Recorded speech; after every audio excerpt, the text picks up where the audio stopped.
하나님의 말씀은 로마서 10장 12절에서부터 13절에 있는 말씀을 다 같이 우리 한 목소리로 합독하겠습니다. 유대인이나 헬라인이나 차별이 없습니다. 한 주께서 모든 사람의 주가 되사 저를 부르는 모든 사람에게 부유하시는도다. 누구든지 주의 이름을 부르는 자는 구원을 얻으리라. 아멘. 세상에 있는 모든 종교는 목적이 신이라는 존재와 사람과의 관계에 조화를 이루기 위해서 만들어진 것이에요. 그래서 그들 모든 종교는 그 신들과의 조화를 이루기 위해서 각기 나름대로의 그 신의 이름을 부르게 만듭니다. 그 신의 이름을 부르게 만들어서 그 신의 이름을 부르는 자와 관계를 갖는 조화가 이루어진다, 이렇게 가르치고 있어요. 그러나 성경도 사람이 하나님과 또 만물과의 조화를 이루기 위해서 가장 근본적인 사실적인 방법을 가르쳐주고 밝히고 있는 것이 바로 성경입니다. 그러니까 세상 속에 있어서도 행하는 것이 그리스도 안에서도 행한다고 비슷하다고 하지 말고, 성경은 뭐라고 말씀하시냐면 우리가 믿는 하나님 그분만이 유일신이다. 그러니까 그분의 이름과의만이 신과 관계를 가질 수 있는 거지, 다른 이름으로서는 관계를 갈 수 없다는 것을 성경만 말씀하고 계시는 겁니다. 자, 이런 걸 우리가 보면서 우리가 제일 먼저 이 조화라는 것이 질서고 균형입니다. 그러면 창세기 1장 1절의 말씀을 보면은 태초에 하나님이 천지를 창조하시니라. 이것을 무슨 뜻이냐 그러면 하나님이 태초에 조화를 이루시니라, 이렇게 표현해도 맞는 얘기예요. 모든 창조의 역사. 그러면 어떤 때 조화가 이루어진 것이냐, 왜 균형을 이루신 것이냐, 균형은 곧 조화나 같은 뜻인데 어떤 상황이었었냐 그러면은 창세기 1장 2절에 보면은 그 당시에 땅이 혼돈하고 공허하며 흑암이 깊음에 있고 하나님의 신은 수면을 운행하시니라, 이렇게 말씀하셨어요. 다시 말해서 상태가 땅이 혼돈되고 공허하고 흑암이 깊은 곳에 있었다는 것이 불균형이란 말입니다. 이 불균형에서 하나님이 하신 일이 뭐예요? 균형을 잡는 거예요. 그 균형이 잡혔을 때를 보고 조화를 이루었다고 이렇게 표현을 합니다. 그러니까 창조주와 피조물의 관계 속에서 가장 중요한 것이 조화가 이루어지는 것이고, 또 이 만물과 우주 만물과의 또 조화를 이루는 것. 그러니까 하나님과 사람과 만물과의 이 관계를 조화를 이루기 위해서 하나님이 이 모든 만물을 창조하신 거예요. 이 창조하신 거. 그러니까 이 조화가 이루어지지 않으면은 불균형이 돼가지고 믿음이 깨지는 거예요. 어떤 일이 멈춰버리죠. 자, 이런 관계를 봅니다. 그래서 오늘 이 말씀을 보면은 하나님의 신은 수면을 운행하시니라, 이렇게 말씀하셨는데, 이 운행했다는 말은, 운행이라는 말은 무슨 얘기냐 그러면은 이 원문적 의미를, 히브리적 의미를 살펴보면 새나 닭이 알을 품고 있는 것이, 알을 품고 있어요. 그 알에서 새끼를 나게 하기 위해서 그 알을 품고 있는 모습을 보고 운행이라고 이렇게 써 있습니다. 이 알을 품고 있는 모습을. 자, 이것을 보면은 우리가 우주적으로 볼 때 이 우주 안에서 하나님의 뜻을 위해서 하나님이 그 우주를 암에 품고 있다, 뭐 이렇게 생각할 수도 있습니다. 그래서 이런 관계를 보고, 그리고 또 하나는 사람과의 관계를 위해서 그 사람을 품고 있다는 이런 또 두 번째 뜻도 있습니다. 그래서 첫 번째, 하나님과의 이 만물의 조화에 대해서 하나님은 창조주로서의 그 조화를 이루셨지만은 성경에 보니까 이 땅에 오신 그리스도는 창조할 때가 없었습니다. 그런데 성경은 그분이라는 것을 성경은 말씀하고 계세요. 그러니까 골로새 1장 16절의 말씀을 보면은 만물이 그에게 창조되되 하늘과 땅에서 보이는 것들과 보이지 않는 것들과 혹은 보좌들이나 주관들이나 정사들이나 권세들이나 만물이 다 그로 말미암고 그를 위하여 창조되었고 그를 위하여 창조되었고 이게 중요한 겁니다. 모든 만물이 예수 그리스도를 위하여 창조되었다는 것은 바로 하나님이 그리스도의 사역을 위해서 이미 조화를 이루어 놓으신 거예요. 필요한 모든 것을 이루어 놓으시고 그것을 필요를 모든 것을 준비한 작업으로서 이루기 위해서 하나님의 뜻을 이루기 위해서 그 피조물과의 관계를 이루기 위해서 그리스도를 보내셔서 완전한 완벽한 사역을 이루신 것을 이렇게 성경은 말씀하고 계십니다. 그러니까 우리가 제일 중요한 것이 만물과의 조화를 얘기했지만은 이 속에서는 뭐 사람도 포함되어 있습니다. 모든 피조물들이. 그러나 특별히 하나님은 그 속에서 모든 만물은 하나의 성읍으로 쓰고 버리는 것이지만은 사람만큼은 쓰고 버리는 것이 아니에요. 그 사람만큼은 완벽한 조화를 이루기 위해서 하나님이 늘 그 사람과의 그 알을 품고 있듯이 새가 그 알을 품어서 나게 하듯이 이 사람은 하나님이 품듯이 항상 관심을 가지고 있는 것이 사람입니다.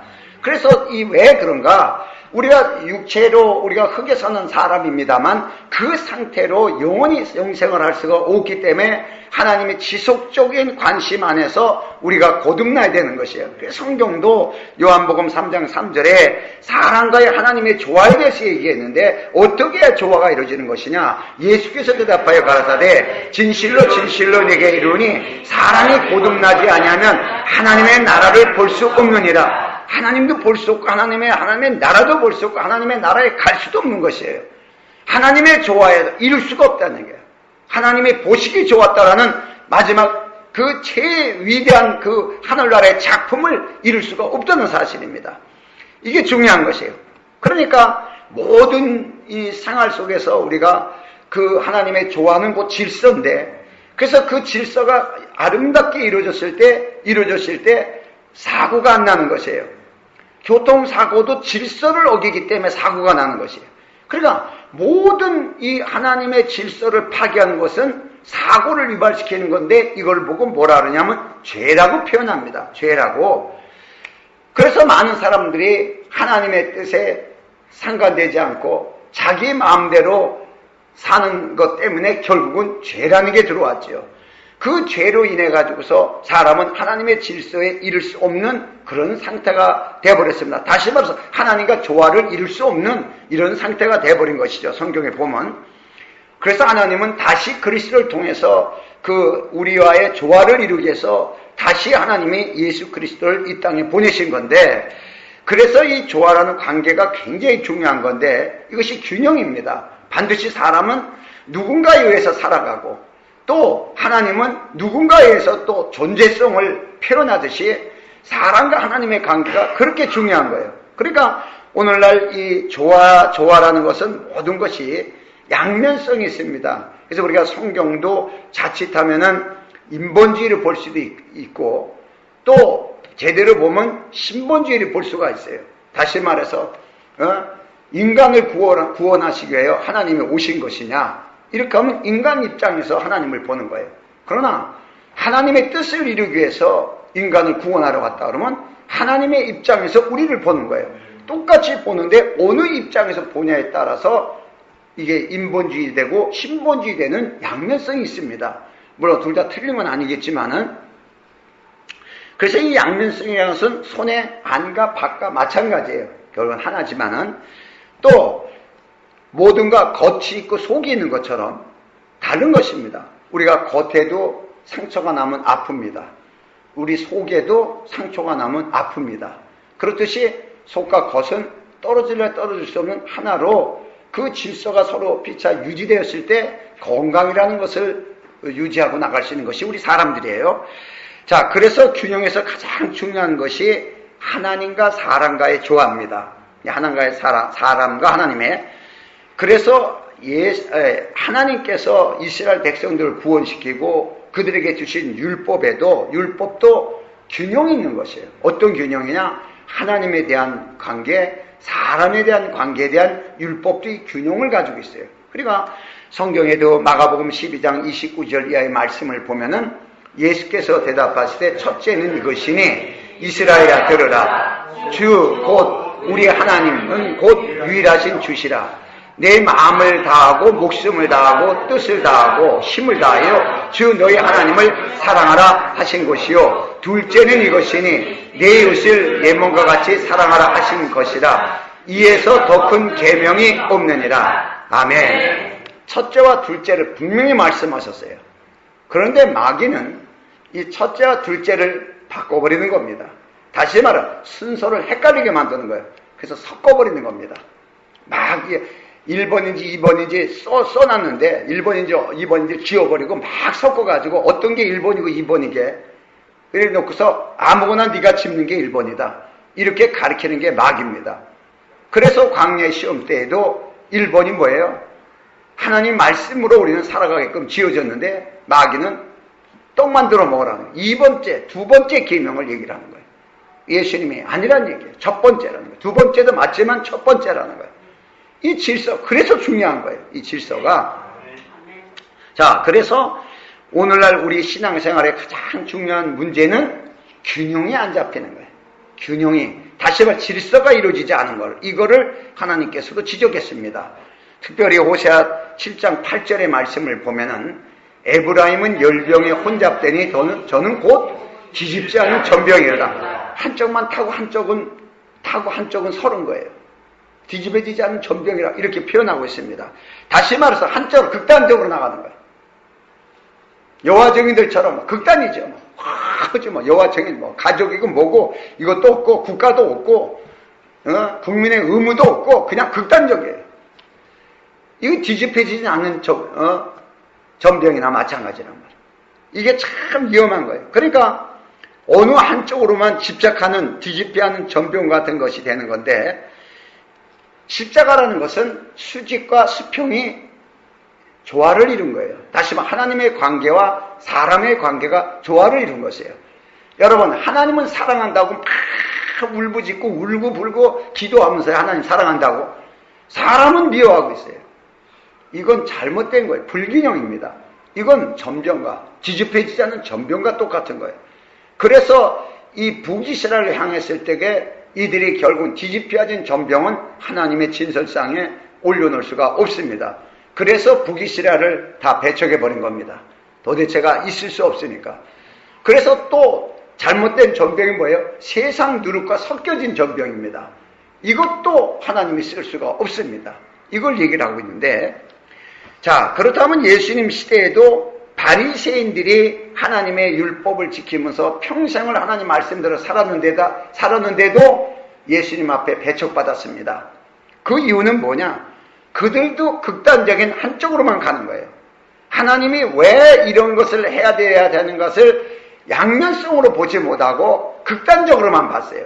그러니까 성경에도 마태복음 23장 23절의 말씀을 보면은 화 있을진저 외식하는 서기관들과 바리새인들이여 너희가 박하와 회양과 근체와 11조를 들이되 율법에 더 중한 바 의와 인과 신은 버렸도다. 그러나 이것도 행하고 저것도 버리지 말아야 될지니라. 자, 좋아하죠? 행위의 법과 내면의 법이 있습니다. 이것을 이루지 못하고 그냥 우리가 실수하는 게 뭐예요? 그냥 예배의 목적이 뭐예요? 하나님과 좋아합니다. 그런데 무조건 예배. 난 예배 시간 한 번도 안 늦었습니다. 아니 예배 시간 한 번도 안 늦은 거하고 난 한 번도 주의를 어긴 적이 없습니다.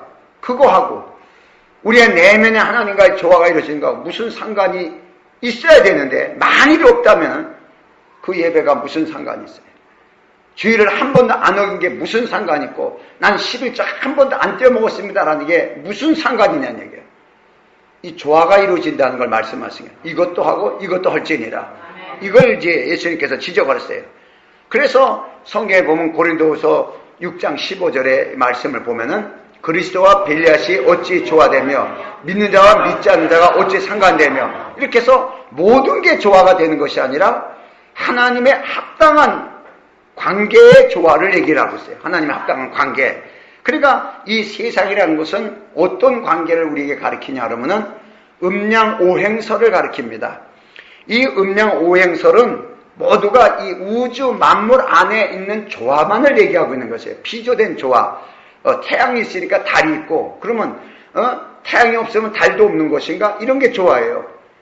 여러분 태양이 없어도 달이 있을 수도 있고, 달이 없어도 태양이 있을 수도 있어요. 이런 또 어둠이 있으니까 빛이 있다. 빛이 없으면 어둠도 없는 거다. 이런 거예요. 아니요. 이건 세상에 대한 피조물을 통해서 했었지, 빛이신 하나님은 아무것도 없었을 때 혼자 계셨어요. 이게 성경입니다. 이런 관계가 틀려요. 그러니까 성경은 이 음양 오행설의 조화를 말하는 것이 아니고 영적 관계의 조화를 얘기하는 것이에요. 이 영적 관계의 조화는 하나님의 말씀에 대해 근거한 조화를 우리에게 가르쳐 주시는 거예요. 하나님의 하신 말씀이 곧 하나님이신데 그 말씀의 조화가 곧 하나님과의 조화예요. 이것이 예배 가운데 이루어지는 것이에요. 그러니까 가장 중요한 말씀 중에 하나가, 이 조화 속에서 가장 중요한 조화가 뭐냐 그러면은, 모든 세상 종교는 신들과 조화와 균형을 이루어서 복을 받기 위해서 신들의 이름을 부릅니다. 물론 그것을 따라서 우리 그리스도교도 하나님의 이름을 부르라고 한 것이 아니라, 이미 하나님의 이름을 부르게끔 인간과의 관계를 이미 하나님께서 만들어 놨는데, 세상 종교들이 비슷하게 다 따라서 자기의 신들의 이름을 부르는 거예요. 바알은 바알의 이름을 부르고 하듯이, 남녀랑께는 그들의 신을 이름을 부르고, 불교는 또 지들의 신의 이름을 계속 반복하고 부르고, 모든 게 공통되어 있습니다. 이런 것이. 자, 그렇다면은 우리가 아는 하나님의 이름은 우리만이 참 하나님이시기 때문에 실제가 되는데, 그 하나님의 이름을 부를 때 하나님과의 참 신이신 그분과의 조화가 이루어집니다. 조화가 이루어지는데, 자, 성경적으로 이 하나님의 이름에 대해서 엘로힘, 그 다음에 여호와 또는 야훼 하나님이라고 이렇게 기록이 나왔는데, 엘로힘이라고 기록된 것은 2550회가 기록되어 있고, 성경에 여호와 또는 야훼로 기록된 것은 6823회라고 누가 이렇게 찾아서 또 해놓은 사람이 있어요. 이만큼이 기록되어 있는데, 자, 그래서 엘로힘으로 부르는 것은 포칼적인 하나님에 대해서 지칭할 때 엘로힘을 부릅니다. 그러나 하나님의 선택된 사람과의 관계에서 하나님의 어떤 역사의 계시성을 나타낼 때 부르는 이름은 여호와 또는 야훼를 이렇게 불러줬습니다. 그러니까, 그런데 중요한 게 뭐냐 그러면, 여호와라고 기록된, 성경에 기록된 글자가 자음만 4글자로 되어 있습니다. 자음만, 여호와란 말이 자음만 4글자. 이것은 자음만 4글자로 되어 있기 때문에 부를 수가 없습니다. 영어 A, B, C, D를 갖다가 어떻게 그것을 단어화시켜요? 단어화 억지를 시키는 거지. 그러니까 요즘에는 뭐 이렇게 약자를 써가지고, 단어를 써가지고, 앞에 글자만 따가지고서 약자를 써가지고, 그것만 이렇게 단어화시켜서 말하는 사람이 있습니다만, 사실 그것이 단어가 될 수는 없어요. 그게 통용돼서 아는 사람만 아는 거지. 정령한 영어 단어가 될 수가 없습니다. 그렇듯이 자음만 4글자로 기록되어 있습니다. 하나님이 자신을 이렇게 기록하라고 모세를 통해서 그렇게만 기록했습니다. 그래서 사람들이 볼 적에 도대체가 이건 히브리어에 달통한 사람도 이거 부를 수가 없는 거예요. 부를 수가 없습니다. 이게. 이런 이름을 그냥 어떻게 부를 수 없었지만은 1517년도에 종교개혁이 일어나면서 마틴 루터가 이제 종교개혁을 시작하면서 각 지도자들이 일어나면서 막 일어나기 시작합니다.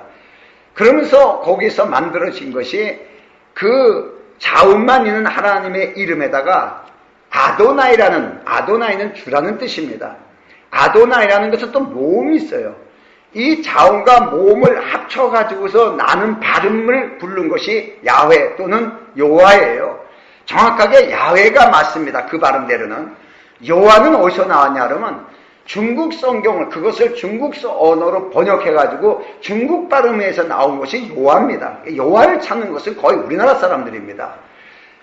한문권에 있는 사람들이 찾지 영어권에 있는 사람들은 거의 야훼를 찾습니다. 요게 이제 다른 거예요. 그래서 오늘 이 말씀을 보면은 하나님의 이름을 부르라 그랬습니다. 우리가 하나님의 이름을. 그래서 하나님을 인정하는 것 중에 하나가 하나님의 이름을 부르는 것이에요. 왜? 하나님의 이름을 불러야 조화가 이루어지기 때문에, 하나님과 관계가 조화가 되어지기 때문에. 세상 종교도 이거를 갖다가 흉내를 내고 있는 것뿐입니다. 그러나 우리는 사실입니다. 이게 실제입니다. 그러니까 반드시 하나님 이름을 불러야 되는데, 구약에는 모두가 아도나이 또는 영어로 로드, 주라고만 표기되어 있지, 여호와라는 이름을 쓸 수가 없었습니다. 부를 수가 없었습니다. 다만 쓰긴 썼어도 부르진 못했습니다. 그러니까 여호와라는 이름이 표기된 영어 성경을 보면 다 주라고 표현되어 있습니다. 주라고. 자, 이런 걸 볼 수 있어요. 왜 그러냐면 출애굽기 20장 7절에 보면 십계명 중에서 너는 너의 하나님 여호와 이름을 망령되이 일컫지 말라. 나 여호와는 나의 이름을 망령되이 일컫는 자를 죄 없다 하지 아니하리라. 다시 말해서 죄인은 그 이름을 부를 수 없다 이 얘기입니다. 누구든지 죄를 있는 사람이 하나님의 이름을 부르면은 저주받는다는 것이에요. 그러니까 사람들이, 실수투성인 우리 사람들이 이거 하나님의 이름을 불렀다가 여호와 이름을 불렀다가 큰일 나는구나 그래서 절대 부르질 못하고 그 대신에 주라고 칭한 것이에요. 전부 다가. 자, 이런 것이에요. 그런데 이제 성경에 하나님의 의해서, 계시에 의해서 여호와란 이름은 썼지만, 여호와 하나님, 글을 쓰긴 썼지만, 부르기는 주 하나님, 이렇게 부르는 거예요. 여호와란 말을 쓰질 못합니다. 주 하나님. 이렇게 이제 부르게 됐어요. 자, 그런데 요엘서 2장 32절에 보면은, 여호와 이름을 부르는 자는 구원을 얻으리라. 이렇게 말씀하셨어요. 여호와 이름을 부르는 자는 구원을 얻으리라. 자, 그랬으면은 이걸 그대로 직시해서 문자적으로서 써먹는 것이 여호와 증인입니다. 그래서 자기가 여호와를 찾는 거예요, 그들은. 자, 그런데 이 오늘 본문에는 뭐라고 써있냐 그러면은 주의 이름을 부르는 자는 구원을 얻으리라 그랬어요. 주라고 썼습니다. 이게 왜 그러냐? 그걸 읽지 못해서, 헬라어기 때문에 히브리어를 읽지 몰라서? 아니요, 히브리어에 달통한 사람이 사도 바울입니다. 이 사도 바울이 쓸 때 여호와라는 이름을 쓰지 않고 주라고 씁니다. 또 사도시대나 신학시대에 전혀 여호와 이름을 쓰지도 않고 쓴 적도 없고 부른 적도 없습니다. 왜 그러냐? 이게 중요한 것이에요. 그 여호와라는 이름은 우리가 부를 수 있는 이름이 아니기 때문에요. 상징적으로 하나님 자신을 계시하기엔 칭호예요. 기념 칭호일 뿐이지 우리 사람이 부를 수 있는 이름은 아니기 때문에 줄 수가 없는 것이에요. 그러면은 왜 그러냐? 이름은 곧 하나님과 같은 인격으로 표현돼요. 이름이라는 것이. 그러니까 하나님 자신을 나타내는 거예요. 그러니까 사람들이 여호와의 이름을 부를 수 없게 하나님이 의도적으로 하신 거예요. 의도적으로 글자도 제대로 쓰지 않고 의도적으로 자음만 써가지고 계시 받은 사람만이 성경을 기록할 때 여호와라고 썼지 실제 사람은 그 이름을 부를 수가 없어요. 어떻게 발음이 날지도 모르고 전혀 모릅니다. 왜 그랬느냐 그러면은 우리 사람 안에는 죄가 있기 때문에 죄가 있는 상태에 그 사람과 그 사람이 하나님의 이름을 불러서 함께 조화를 이룰 수 없기 때문에 하나님은 그 이름을 못 쓰게 만든 거예요. 자기를 계시할 때 상징적으로 기념칭호로 계시했지 그것을 우리가 쓸 수 있는 이름은 아니라는 사실을 믿으시기 바랍니다. 그래서 다시 말해서 그 죄의 문제를 해결하고 하나님과의 조화를 이룰 수 있는 사람과의 다시 조화를 수 있는 관계를 갖기 위해서 하나님께서 새 언약을 정하셨는데 그 새 언약의 약속대로 오신 분이 바로 예수 그리스도십니다. 그래서 예수 그리스도 이 땅에 오셨을 때 하나님이 뭐라고 말씀하셨냐 그러면 마태복음 1장 21절의 말씀을 보면은 아들을 낳으리니 이름을 예수라 하라. 이는 그가 자기 백성을 저희 죄에서 구원할 자이심이라. 그래서 비로소 예수란 이름을 그리스도에게 주셔가지고서 그래서 그리스도가 예수란 이름을 가지고 있습니다. 그 예수란 이름을 통해 가지고 어떻게 해요? 모든 죄를 짊어지고 십자가에서 완전히 없애버립니다. 그러니까 인간에게는 죄가 없는 것이에요. 그래서 누구든지 예수 이름을 부를 수 있는 자가 되게끔 만든 거예요. 다시 말해 하나님의 이름을 부를 수 있는 자가 되게 만드는 것이에요. 그러니까 인간과 하나님과의 조화를 이룰 수 있는 유일한 이름이 바로 예수란 이름이에요. 이게 중요한 것입니다. 그러니까 잠언서 3장 6절에도 자 보면은 너는 범사에 그를 인정하라. 그러면 내 길을 지도하시리라. 그가 누굽니까? 하나님이십니다. 하나님을 인정하라 그래요. 근데 여기서 인정이라는 것이 뭐냐 그러면 하나님이 어떠한 분인지 알라는 얘기예요. 그냥 인정한다, 시인한다 이게 아니고 하나님이 어떤 분이라는 것을 네가 알아야 된다는 거예요. 하나님을 알라는 뜻입니다. 그러니까 이 알라는 뜻인데 하나님을 아는 것이 곧 하나님을 인정하는 것이에요. 그 인정이라는 단어가 그런 뜻입니다. 그러니까 호세아서 6장 3절의 말씀을 보면은 그러므로 우리가 여호와를 알자. 이 알자라는 얘기가 중요합니다. 힘써 여호와를 알자. 그의 나오심은 새벽빛같이 일정하니 비같이 땅을 적시는 늦은 비와 같이 우리에게 임하시리라 하십니다. 그러니까 하나님을 아는 것, 여호와 하나님을 아는 것에 대해서 지적을 했습니다. 안다는 얘기예요. 그런데 이 성경을 보면은 하나님을 안다는 것은 곧 영생과 연결이 되어 있습니다. 곧 영생과. 그런데 이 이스라엘 백성들은 하나님을 알려고 하지 않았어요. 왜? 그 이름을 부르시는 자가 하나도 없었습니다. 하나님과 조화를 이루시는 자가 하나도 없었어요.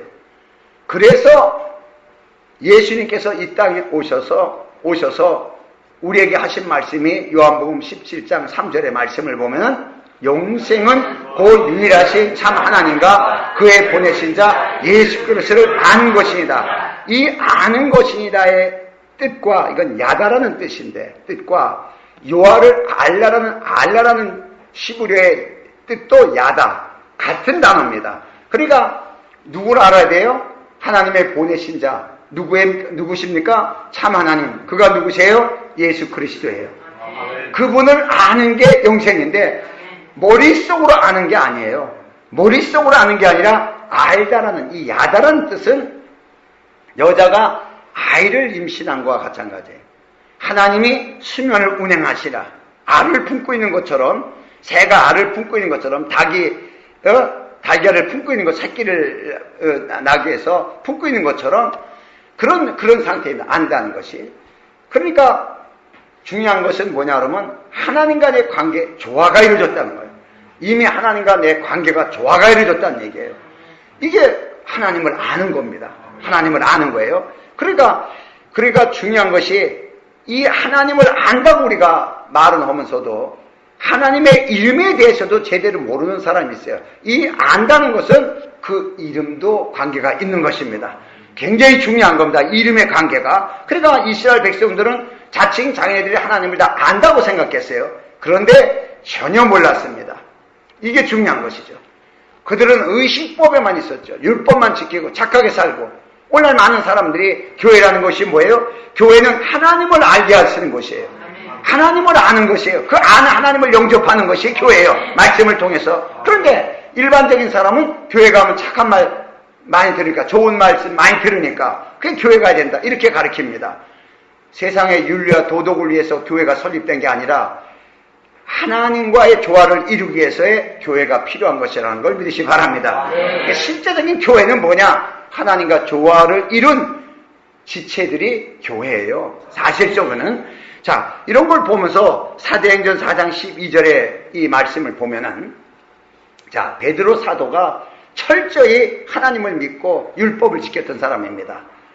이 사람이 어느 날 갑자기 유대인들을 향해서 오순절날에 성령을 받고 나서 말한 이 말씀을 전한 것 중에 하나입니다. 다른 이로서는 구원을 얻을 수 없나니 천하의 인간에게 구원을 얻을 만한 다른 이름을 우리에게 주신 일이 없습니다 하였더라. 자, 이들이 누굽니까? 만약에 우리한테 얘기했다면 다른 일로 구원을 받을 수 없다. 당신 누구 믿어? 불교? 아니야, 그거 구원 없어. 당신 뭐 다른 종교? 아니야, 그것도 이렇게 얘기할 수밖에 없는데, 여기서 다른 이라는 것은 누구예요? 이스라엘의 백성들이 다른 일을 믿지 않습니다. 그들은 다 하나님을 믿는 사람이고 하나님을 믿기 때문에 그 절기를, 오순절 절기를 지키기 위해서 예루살렘에 다 온 사람입니다. 예루살렘에 온 사람들은 전부 다 하나님을 시인하고 그 하나님을 믿는 사람들입니다. 이들에게 다른 이라고 얘기해요. 그 여호와 하나님을 믿는 이름으로는 구원을 얻을 수 없다. 하나님이 주신 이름이 아니라는 거예요. 천하의 인간의 구원을 얻을 만한 다른 우리에게 주신 일이 없다. 그렇다면 요엘서에 말한 여호와 이름을 부른 자는 구원을 얻으리라. 이 이름은 우리에게 주신 일이 없다는 거예요. 만약에 그 이름이 요엘서인 것을 사실화시킨다면 그럼 우리가 예수 안 믿고 요한을 믿어도 구원을 얻는다는 결론이 나오면 이 베드로의 설교는 찢어버려야 돼요. 왜? 그들은 다 여호와 하나님을 믿습니다. 근데 그 이름을 우리에게 주신 일이 없다는 거예요. 우리에게 그 이름을 주셔야 돼요. 그 이름을 우리에게 줄 수 있는 이름이 와야 돼요. 왜 줄 수 없느냐? 죄가 그대로 있기 때문에. 우리의 죄의 문제가 해결되지 않았기 때문에 죄가 있는 그곳에 거룩하신 하나님의 이름이 함께 연합할 수가 없어요. 그리스도와 벨리앗이 어찌 함께 신이하여서 연합할 수가 없습니다. 줄 수가 없는 이름이에요. 상징적으로 하나님을 계시하기 위해서 나타난 사람과의 관계를 맺긴 이름이지만 우리에게 줄 수 없는 이름입니다. 할렐루야. 네. 자, 그러니까 여호와나 야훼의 이름은 우리에게 줄 수가 없는 이름이에요. 왜 줄 수가 없는 이름이냐? 자, 첫 번째 언약의 여호와의 이름은 죄를 기억하는 하나님의 이름이에요. 죄를 기억하는. 신명기 28장 58절 이하의 말씀을 보면은 내가 만일 이 책에 기록된 이 율법의 모든 말씀을 지켜 행하지 아니하고 내 하나님 여호와라는 영화롭고 두려운 이름을 경외하지 아니하면 여호와께서는 너희 재앙과 내 자손의 재앙을 극렬하게 하시리니 그 재앙이 크고 오래고 그 질병이 중하고 오래할 것이라. 자, 하나님의 이름을 경외하지 않으면 내가 이렇게 재앙이 내려진다는 거야. 그 이름이 뭐냐? 두려운 이름이에요. 여호와라는 이름은 두려운 이름이에요. 그러니까 바로 지키면은 복을 받지만 만약에 지키다 하나만 어겨도 재앙을 받는 심판의 하나님. 그래서 만군의 여호와라고 표현하는 거예요. 심판 하나님이에요. 그 이름은 두려운 하나님이에요. 우리를 구원시키는 이름이 아니에요. 우리를 구원시켜서 기쁘게 하는 이름이 아니라 두려운 하나님의 이름. 이렇게 말씀하고 계십니다. 자, 그런데 두 번째 언약으로 오신 예수란 이름은 우리의 죄를 기억하지 않는 이름이에요. 이 차이가 굉장히 중요한 겁니다. 그러니까 히브리서 8장 12절의 말씀도 보면은 내가 저희의 불의를 긍휼히 여기고 저희의 죄를 다시는 기억하지 않게 하셨느니라. 이게 두 번째 언약입니다. 이 언약을 내리기 위해서는 여호와 이름으로 올 수가 없는 것이에요. 죄를 없이 하시는, 없이 도말시키고 우리를 구원하고 우리 하나씩 조화를 이룰 수 있는 예수라는 구원의 이름으로 오셔야 됩니다. 그래서 그분이 그분이지만 이 언약 관계에서 첫 언약과 둘째 언약이 있는 것처럼 첫 번째 여호와 하나님의 이름의 언약과 그건 이스라엘만과의 관계에서만 이루어진 겁니다. 아브라함을 통하여 다시 새 관계를 맺으면서 이스라엘을 형성하고 이스라엘 관계를 맺어진 거예요. 그러나 두 번째 언약의 예수라는 이름은 만민과의 계약을 맺은 거예요. 만민과의 계약. 이게 다른 겁니다. 그래서 성경에도 보면은 제자들이 예수님과 함께 다녔습니다. 예수님과 3년 반 동안 같이 다니면서 그들은 기도했습니다. 왜? 유대인들은 하루에 3번씩 기도하니까 기도를 했습니다. 예수님도 기도했겠죠. 그런데 중요한 것은 이들은 예수 이름으로 기도를 안 했다는 사실입니다. 제자들이 예수님과 함께 따라다니면서 기도는 했는데 이들은 예수님의 이름으로 기도를 안 했다는 사실이에요. 요한복음 16장 24절에 기록되어 있는 말씀을 보면은 지금까지, 언제까지요? 지금 이 말씀은 예수님 마지막 공생의 밤중에 말씀하신 거예요. 마지막 날에 성찬식을 하시면서 마지막 유언이나 마찬가지예요. 여기까지 너희가 내 이름으로 아무것도 구하지 아니하시나 그렇다면 예수 이름으로 기도하지 않은 것이에요. 그러나 구하라. 그리하면 받으리라. 너희에게 기쁨이 충만하리라. 이 말씀하셨는데 이제 구하라 했어요. 이 공생의 마지막 날에 이 말씀을 하시기 전에 그 전엔 바로 요한복음 14장 14절에 기록된 말씀은 같은 자리에서 같이 말씀하신 거예요.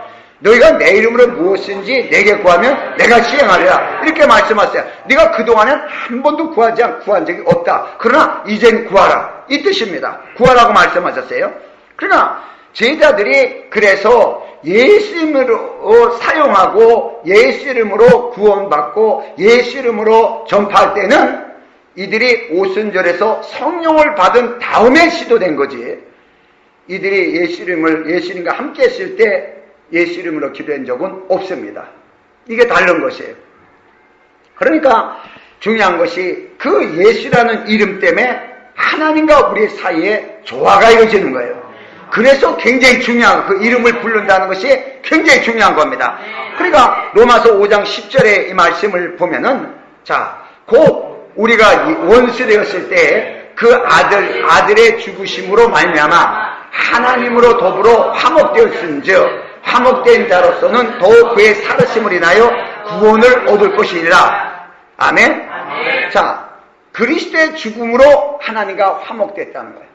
하나님과 화목됐다는 거예요. 그리스도의 죽음으로. 그러니까 하나님과 화목이 됐으니까 그 이름을 부를 수가 있는 것이에요. 그러니까 예수님이 내 이름을 부르라는 거예요. 십자가에서 못 박혀 죽기 전에 예수 이름을 부른 자는 하나도 없습니다. 성령이 임한 후에 베드로의 설교에 따라 그 다음부터 예수 이름을 전하기 시작하고 부르기 시작하고 기도하기 시작했지, 그 전엔 없었습니다. 왜? 천언약이 완전히 성취돼야 되니까. 천언약에 이루어졌던 그것이 둘째 언약으로 완전히 성취돼야 되기 때문에 이 사실을 알아요. 그러니까 오늘날 우리는 이스라엘 백성 입장에서 보면 얼마나 그 이름을 부르기 어려웠던 이름이에요. 하나님의 이름을 감히 부른다는 건 상상도 못하는 거예요. 그런데 그 이름을 부를 수 있게 됐다는 사실에 대해서 아직도 그것은 거짓말이라고 믿지 않는 것이에요. 인간은 부를 수 없다고 얘기합니다. 그 예수라는 그 이름, 바로 하나님의 이름이라는 걸 여러분 아셔야 됩니다. 그 이름은 우리에게 줄 수 있는 이름이요, 우리가 부를 수 있는 이름이에요. 이게 다른 것이에요. 그러니까 그 이름을 영접한 자 가질 수 있는 것이에요. 하나님의 자녀되는 권세를 주었으니 그 이름은 부를 수 있는 이름이에요. 예수 이름을 부르는 자, 예수 이름을 부르는 자는 구원을 얻었나니. 이름만 부르기만 해도 하나님과 관계가 이루어져요. 조화가 이루어져요. 그 이름을 영접하기만 해도 하나님의 자녀된 권세를 주었으니 위치가 바뀌어집니다. 엄청난 거. 뭐 때문에? 그 이름 하나 때문에. 여러분, 이름 하나 때문에 그런 거예요. 그러니까 그 예수라는 이름을 부르는 게 얼마나 중요한 것이에요. 그러니까 성경에도 그 예수 이름만이 하나님과 사람과의 조화를 이룰 수 있는 것이 바로 예수 이름입니다. 그 예수 이름을 가진 하나님의 아들만이 피조물과도 조화를 이룰 수가 있어요. 그러니까 로마서 8장 19절에도 피조물이 고대하는 바는 하나님의 아들들이 나타나는 것이니, 그러니까 무엇 때문에 우리가 하나님의 아들이 돼요? 그리스도의 이름으로. 우리에게 주신 그 이름으로. 유대인들은 유일하게 자기 자식에게만 자기 이름을 줄 수가 있습니다. 자기 자식에게만. 그러니까 예수님이 그 이름을, 아버지의 이름을 가져오셨어도 아들이라고 칭했고, 우리가 예수님이 가진 그 이름을, 예수 이름을 가졌어도 우리는 아들이라고 칭할 수 있는 것이에요. 그렇게 아들에게만 줄 수 있는 것이에요. 그러니까 그 이름을 가진 자가 아들입니다. 이 아들만이 피조물과의 조화를 이루는 거예요. 피조물과의 관계의 조화. 여러분, 이게 중요합니다.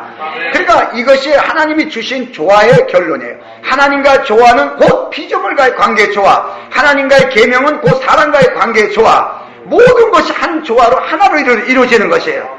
그 하나로 완벽하게 이루어진 사실을 보고 안식이라 이렇게 표현을 합니다. 자, 그래서 성경에도 보면은 결론적으로 예수 이름으로 죄사함을 받는 것으로 끝나는 것이 아니고, 뭐 구원 못 받았다는 사람도 많지만은 그 이름 때문에 구원을 받는 거예요. 그 이름 때문에. 여러분, 다른 게 없습니다. 그러니까 예수 이름을 부르는 것으로서 하나님과 조화를 이루게 되고, 그 조화를 이룬 결과가 예수 이름을 가진 자로서의 권리를 행사할 수 있는 것이에요. 그 권리를 행사할 수 있는 것이 보이지 않는 마귀를 대적할 수가 있고, 귀신을 내쫓을 수가 있고, 병든 자를 치료할 수가 있고, 평강에 이를 수 있는 것이에요. 그래서 하나님의 영광 가운데 이룰 수 있는 것이 바로 예수란 이름 때문에 가능하다는 것이에요. 이걸 우리에게 말씀하신 거예요. 여러분, 이렇게 중요한 것입니다. 그 단순히 무슨 그냥 어떤 의식 속에서 나오는 것이 아니라 이것을 실제적으로 마음속에서 깨닫고 알았을 때 그 예수여 나를 구원하소서, 예수여 나를 이 말씀이 이루어진 그 순간에 내가 시행하리라는 게, 하나님 내가 시행하려는 거야.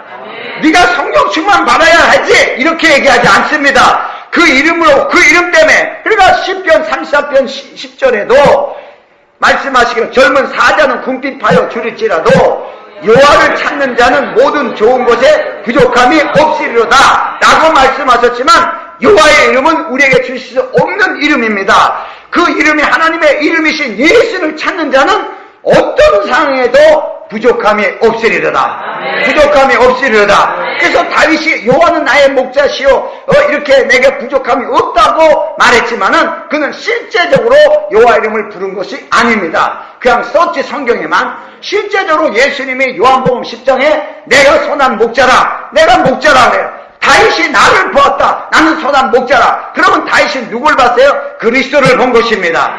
그리스도를 본 것이에요. 그 그리스도를 알았을 때 그가 부족함이 없었습니다. 할렐루야. 여러분, 바로 이런 것이에요. 여러분, 생활 속에 어떤 환난과 어떤 역경이 와도 그리스도의 이름 앞에 하나님의 반듯한 약속, 반드시 언약의 역사가 이루어지는 그 이름을 가진 자에게 하나님의 자녀된 권세가 있어요. 누구든지 그 하나님의 자녀를 세상 누구도 결단코 이기지 못한다고 하나님이 세웠습니다. 이게 교회입니다. 은배의 권세가 이기지 못하는 게 교회입니다. 이 원리가 그 이름 안에 있는 거예요.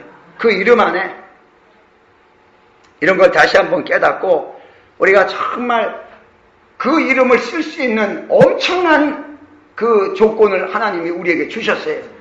이스라엘 백성 평생에 하나님을 믿으며 율법을 지키며 거룩하게 살아가는 그들에게도 그들이 깨닫지 못한, 좋지만 깨닫지도 못하는 이름, 우리는 그냥 얼떨결에 그 예수라는 이름을 알고 구원받습니다. 그러나 그 이름 정말 사망의 이름이에요. 모든 피조물들이 사망하는 그 이름, 이 이름에 대해 영광 돌리시는 저와 여러분 되시기를 다시 한번 축원합니다. 기도합니다. 여러분, 정말 이것이 내 마음에서 그 이름을 부를 때마다 이 안에서 하나님과에 대한 화목이 이루어지고 그 이름을 부를 때마다 하나님의 조화가 우리 안에 이루어지는 거예요. 위계 질서가 이루어지는 거예요. 하나님의 조화입니다. 그 조화가 이루어지기 시작합니다.